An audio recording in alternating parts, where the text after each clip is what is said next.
여러분 안녕하십니까? 8월 27일 수요일 KBS 아메리카 뉴스입니다. 허리케인 머리가 오늘 밤 남가주 해변에 상륙합니다. 관계 당국은 혹시 있을지 모를 홍수나 침수 피해에 전전긍긍하는 모습인데요. 하지만 해변 주변의 파도 타기 매니아들은 모처럼의 파도에 오히려 즐거운 표정이어서 당국이 대책 마련에 골머리를 앓고 있습니다. 김주원 기자의 보도입니다. 태평양 중심에서 생성된 허리케인 머리. 오늘과 내일에 걸쳐 남가주 해변에 도달할 것이라는 게 기상청의 예보입니다. 관계 당국은 허리케인이 상륙할 뉴포트와 롱비치 주변 가정마다 침수 피해에 대비해 줄 것을 권고했습니다. Well, we got a knock on our door last night at about 9 o'clock from CERT, which stands for Emergency Response Team. I forget what the C stands for. But they were basically letting us know that there's a big surge coming. And he'd been in charge for like 15 years and had never had to go from door to door on the peninsula. So this is kind of a first for him. 하지만 큰 파도를 즐기는 파도 타기 매니아들은 다가올 큰 파도에 흥분을 감추지 못해 당국이 골머리를 앓고 있습니다. All honesty, there hasn't been something like this since '97. So that's not an exaggeration. So this is definitely something you dream of. 이 시간 현재 허리케인 머리는 멕시코만을 지나며 많이 약화됐지만 여전히 시속 100마일의 강한 바람을 몰고 오고 있습니다. KBS 뉴스 김주원입니다.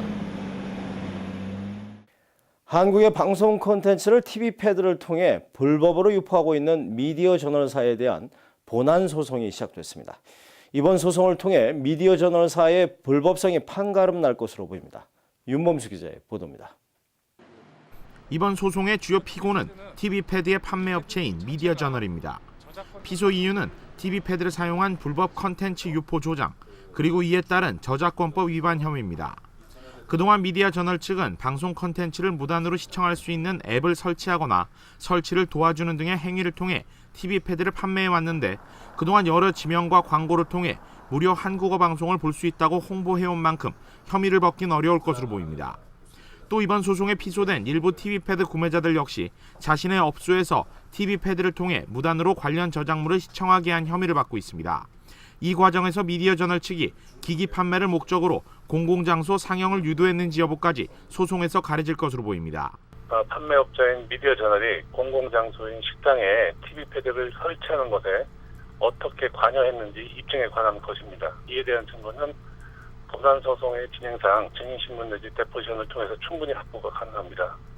본 소송의 막이 오름에 따라 앞으로 원고와 피고 양측은 본 재판 일정을 논의하는 10월 6일에 앞서 2주 전까지 양측의 주장과 법률 이론을 제출해야 합니다. 이번 소송은 가처분과 달리 증인을 소환해 혐의 여부를 가리는 증인신문 과정을 거치며 소송에 연루된 모든 사람들이 증인으로 출두할 수 있습니다. 또 민사소송인 만큼 판매 금지와 함께 거액의 손해배상 판결로도 이어질 수 있습니다. KBS 뉴스 윤범수입니다. 캘리포니아 주 내의 일부 병원들이 노숙자들을 강제로 퇴원시키는 비율이 타주에 비해 높다는 조사 결과가 LA 검찰청에 의해 밝혀졌습니다. LA에서도 올해만 병원 3곳이 이와 같은 혐의로 적발돼서 거액의 벌금을 무는 등 사회적 논란은 가중되고 있습니다. 노승욱 기자가 취재했습니다. 환자복을 입은 노숙자가 거리를 헤맵니다. 병원이 노숙자 환자를 강제 퇴원시킨 후 LA 빈민가에 버려뒀기 때문입니다. 글렌데일에 위치한 어드벤티스트 메디컬 센터. 환자 강제 퇴원 조치 혐의로 기소돼 70만 달러에 이르는 거액의 벌금을 물었습니다. 올해 들어 LA에서만 벌써 3번째입니다. Glendale Adventist Medical Center has agreed to the following terms with us in a matter that arises from allegations of patient dumping. Glendale Adventist will pay $700,000. 병원 측은 성명서를 통해 시 검찰의 기소 내용 모두를 인정할 수는 없지만 거액의 소송 비용을 피하기 위해 검찰 측과 합의했다고 밝혔습니다. LA 검찰에 따르면 지난 4년 동안 미국에서 강제로 퇴원당한 노숙자 수는 약 5,000명, 이 중 1,000여 명이 캘리포니아에 위치한 병원에서 퇴원 조치된 것으로 추산되고 있습니다. 또한 검찰 측은 캘리포니아 보건규약에 따라 병원은 환자가 퇴원 후에도 보살핌을 받을 수 있도록 도와줘야 할 책임이 있고 이를 어길 경우 민형사상 책임도 물을 수 있다고 강조했습니다. Patient dumping is not tolerable.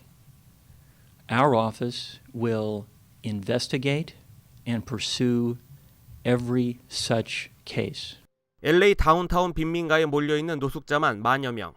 수용시설이 부족한 것도 문제입니다. 노숙자들이 퇴원해도 돌아갈 것이 없는 게 현실입니다. 여기에 시 예산 부족으로 노숙자들을 병원에 영구 유치하기 힘든 현실과 퇴거 노숙자 수용시설 확충의 한계까지 겹쳐 구조적인 악순환이라는 시선도 있습니다. LA시 검찰 측은 이와 유사한 사건에 대한 수사를 강화하는 한편 캘리포니아 병원협회와 협력해 소속된 지역 병원들이 노숙자 환자 퇴원에 대한 LA시의 프로토콜을 준수하게 한다는 계획입니다. KBS 뉴스 노수욱입니다.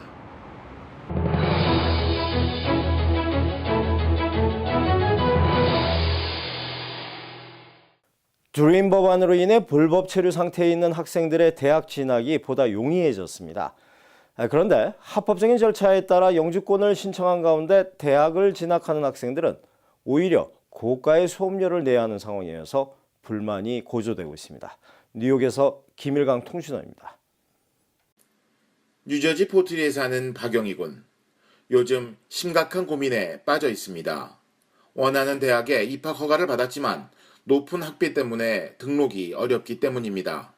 올해 초 시행된 뉴저지주 드림 법안에는 합법적인 영주권 대기자에 대한 학비 보조가 빠져 있어 뉴저지주 비거주민으로 분류됩니다. 올해 드림 법안이 시작되었는데 서류 미비 학생들만 해당되어 우리같이 합법 체류 영주권 대기자의 경우 2배 이상의 학비가 들어가서 현실적으로 많이 힘듭니다. 올해 초 발효된 뉴저지주 드림 법안은 불법 체류 학생에게도 거주민 학비를 적용하는 것이 주요 내용입니다. 뉴저지주에서 3년 이상 거주하고 고등학교를 졸업한 불법 체류 신분의 학생들은 뉴저지주 공립대에 진학할 경우 거주민 학비를 적용받게 되어 학비 부담이 이전에 비해 절반가량으로 줄게 된 것입니다. 하지만 합법 비자 신분으로 영주권 취득 절차를 밟고 있는 이민자 가정의 학생들은 뉴저지주 중고교를 다니고 졸업하더라도 대학 진학 시 비거주민으로 분류돼 2배 이상 비싼 학비를 내야 합니다. 즉, 합법적인 절차를 통해 영주권을 취득하려는 이민자 가정의 자녀들이 오히려 역차별을 당하고 있다는 주장입니다. 자기의 초이스가 없는 상황에서 미국을 와가지고 그 아주 불행한 상황에서 그 있었던 아이들, 16살 미만 된 아이들을 위해서 집중을 해가지고 만들어낸 법안인데, 맞아 이렇게 되다 보니까 그 모든 법안이 그렇듯이 루폴이라는 게 생겼어요. 합법적인 체류자 아니면 합법적인 체류자지만 지금 약간 좀 스테레스가 불확실한 아이들은 어떻게 되느냐. 명문대 합격 통보를 받았음에도 학비 부담 때문에 결국 커뮤니티 칼리지에 진학했던 박 군은 다시 명문대 편입이 결정됐어도 자신이 비거주민 학비를 내야 하고 연방 학자금 보조 혜택을 누릴 수 없다는 소식에 다시 한번 시리에 빠지게 됐습니다. 드림 법안을 기대하면서 편입 준비를 했어요. 그리고 좋은 학교에 제가 원하는 학교에 합격되었지만 저에게는 그게 해당이 안 돼가지고 많이 실망했고 지금 어떻게 할지 잘 모르겠습니다. 정치권에서도 학비 보조 수혜자 확대 법안 상정을 위한 움직임이 일고 있지만 재정 확보가 쉽지만은 않은 상태입니다. 지금까지 뉴욕이었습니다.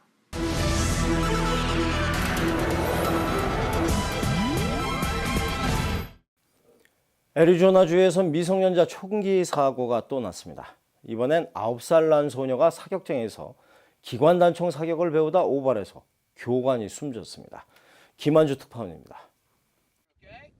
미국 애리조나의 한 사격 연습장. 교관이 기관단총 쏘는 방법을 알려주고 있습니다. 총을 든 소녀는 겨우 9살. 소녀는 기관단총의 반동을 견뎌내지 못했고 빗나간 총탄은 교관에게 날아갔습니다. 총탄을 맞은 교관은 헬기로 긴급 후송됐지만 하루를 넘기지 못하고 숨졌습니다. 사고를 낸 총기는 이스라엘에서 개발한 우지 기관단총입니다. 특수부대원들이 많이 사용하는 것으로 유명합니다. How does a 9-year-old get an Uzi in her hands? Well, a 9-year-old gets an Uzi in her hand when they're within the criteria is 8 years old. 미국에서는 지난 2008년에도 매사추세츠에 사는 8살 소년이 우지 기관단총 사격 도중 자신을 쏴 숨진 적이 있습니다. 하루가 멀다고 터지는 어른들의 총격 사건에다 미성년 총기 사고까지 겹치면서 미국 내 총기 규제 논란은 다시 불거질 전망입니다. 특히 미국 캘리포니아주 하원은 금년간 총기 규제를 강화하는 법안을 표결할 예정이어서 결과가 주목됩니다. 법안은 특정 개인의 총기 구입이나 소지가 위험하다고 판단될 경우 경찰에게 금지할 수 있는 권한을 부여하고 있습니다. 로스앤젤레스에서 KBS 뉴스 김한주입니다. 국제 테러 조직 알카에다에 생포돼 2년간 시리아에 억류됐다 풀려난 미국인 기자는 자신의 석방 과정에 대해서 말을 아꼈습니다. 시리아 내에 이라크 반군 응징을 천명한 오바마 대통령이 조만간 공습을 결정할 것이란 관측도 제기되었습니다. 워싱턴 이주환 특파원입니다. 시리아 내 알카에다 조직에 억류돼 있다 2년 만에 석방된 미국인 기자 피터 시오 커티스가 언론 앞에 모습을 드러냈습니다. 자신의 석방을 위해 애써준 수백여 명의 관계자들에게 감사를 표시하면서 막후 석방 협상이 있었던 점은 몰랐다고 말했습니다.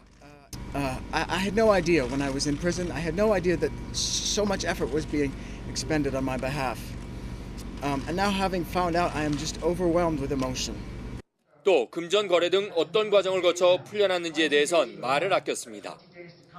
미국 언론들은 알카에다가 이라크 반군 IS와의 차별성을 강조하기 위해 커티스 기자를 풀어줬다는 분석을 내놨습니다. 제임스 폴리 기자를 참수한 이라크 반군이 추가 살해 위협 대상으로 주목한 스티븐 소트로프 기자의 어머니는 아들은 무고하다며 석방을 호소했습니다. I ask you to please release my child. As a mother, I ask your justice to be merciful and not punish my son for matters he has no control over. 이런 가운데 이라크 반군을 암덩어리로 지칭하며 응징을 천명한 오바마 대통령이 시리아 내 이라크 반군에 대한 공습을 조만간 결정할 것이란 관측도 나왔습니다. 하지만 공습의 전략과 목표가 불분명한 만큼 결정에 상당한 시간이 걸릴 것이란 신중론도 만만치 않습니다. 워싱턴에서 KBS 뉴스 이주환입니다. 수요일 밤 KBS 아메리카 뉴스를 마칩니다. 시청해 주신 여러분 고맙습니다.